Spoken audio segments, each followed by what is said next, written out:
Hey guys, it's Glenn from glenscarcollection.com, and today we're reviewing the 2021 BMW 330i xDrive. Now, if you follow the channel, you know that I own, I guess our long-term tester, the 2020 M340i xDrive. So this is the base version of the new 3 Series. So is it worth it, or should you step up to the M340? That's what we'll answer in this video. Remember, if you like what you see, hit the subscribe button. If you're already a subscriber, hit the notification bell, like and share this video so our channel can grow, and as always, leave a positive comment below. All right, so this is where BMWs belong, in the turns. What I love about BMWs compared to its competition is they seem to handle the best.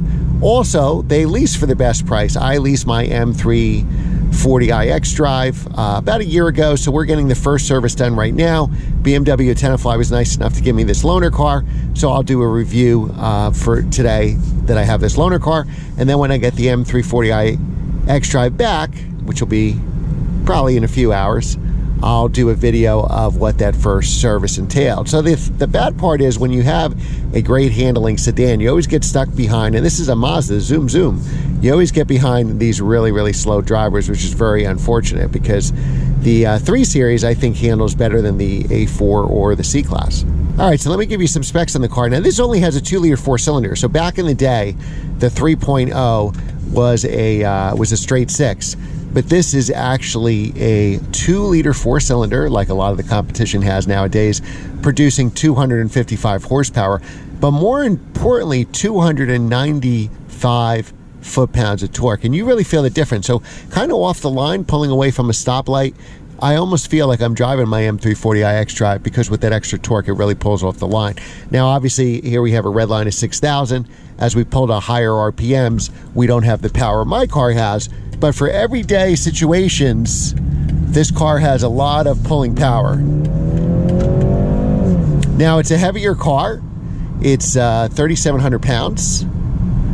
This car has xDrive, which is all-wheel drive. It's also available in rear drive, but unless you order it here in the Northeast, in northern New Jersey, I've only seen 340s and 330s with xDrive. Now, all the 340s have the M package standard, which gives you, the M appearance and stiffer suspension. It's optional in the 330, and this car doesn't have it. So the 330, since it's just a loaner car, you could get that M Sport package, which will give you, I don't believe it gives you any more horsepower, but it gives you the bits, so it looks like an M340, and it gives you the appearance package, and it gives you, a stiffer suspension, a couple other goodies. That package is available for a little over $5,000 and probably worth it, in my opinion. Or you step up to the M340, and then that's included, and you get the bigger 6-cylinder turbocharged engine. Now, driving it every day, it definitely, since it doesn't have the M package, it definitely has a smoother ride than my car has. So for every day, this will be, and of course this car leases a lot better. So my car, I got the middle pandemic $595 a month with $5,000 out of pocket. That includes sales tax and any of the motor vehicle fees. I know I see leases for $700, $800, even $900 a month for the M340 now because they're so scarce. This car leases it much better. I probably could have got this for about $400 a month during the pandemic. I, of course, had to have the extra power, so I paid the extra money. But I'm telling you, if you really want the M340 and it's out of your budget, don't fret. I think you will do really well for this car. So let's house. I'm a real estate broker. That's why I said that, even though I do commercial. And every time I say that, you're supposed to drink. All right, so now let's see if we have the power. The handling is definitely a little softer. It's definitely a little less sharper. All right, so let's accelerate. So accelerating on the highway, we still have a really good 0 to 60 time. Wow. So this car is still a really quick car. We got to the speed limit really fast there. So you have a ton of passing power. So what I love about this turbocharged engine, well, a couple things I love about it. One is you have a ton of torque. So in passing situations, merging on the highway, passing people around town, even a 2-lane road, if you had to go out of pass, you have a ton of power to do that.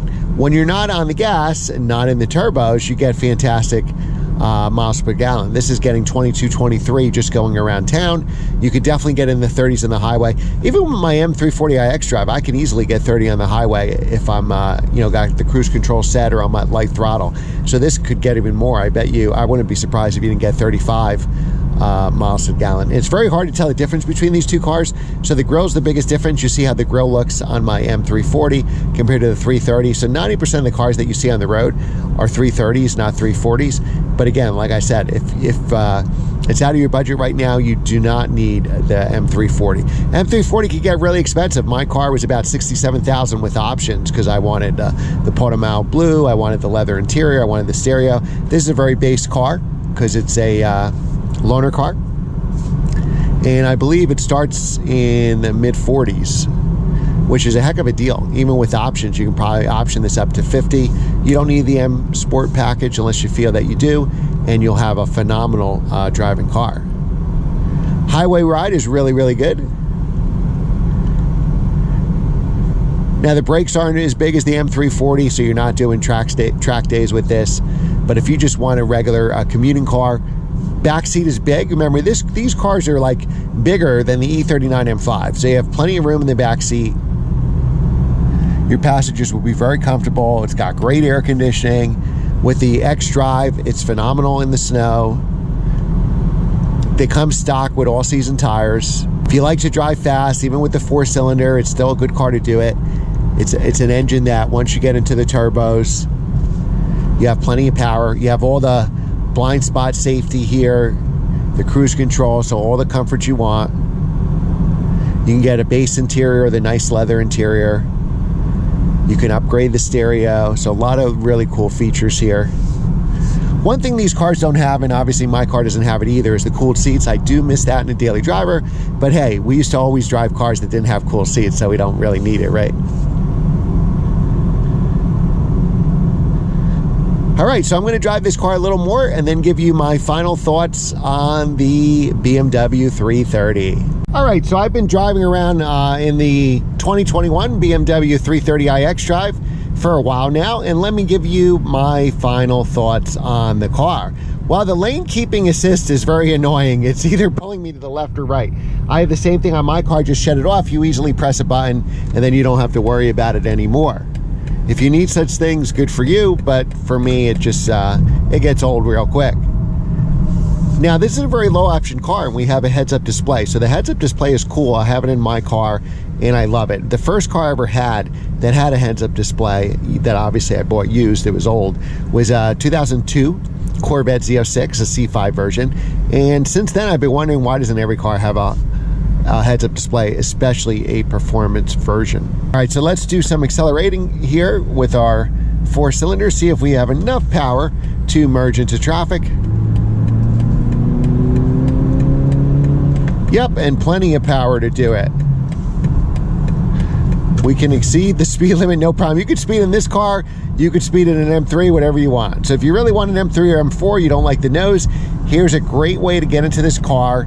If you can afford the M340i xDrive, obviously that's another level as far as performance goes and looks goes, but do you need it? No. If you're just going to commute or take the kids around or do stuff like that, I think you would be very, very happy in this car. You got a sharp looking BMW. Your neighbors or friends don't know the difference between this and an M340i xDrive. I think we'll see a lot of fake M badges on this car because it is such a good car.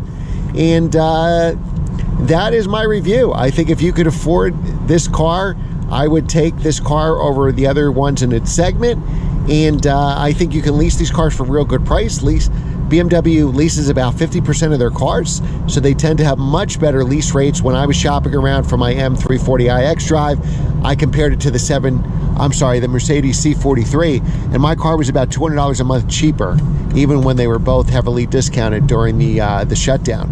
All right, guys, remember to like, share, and subscribe, and I will see you next time.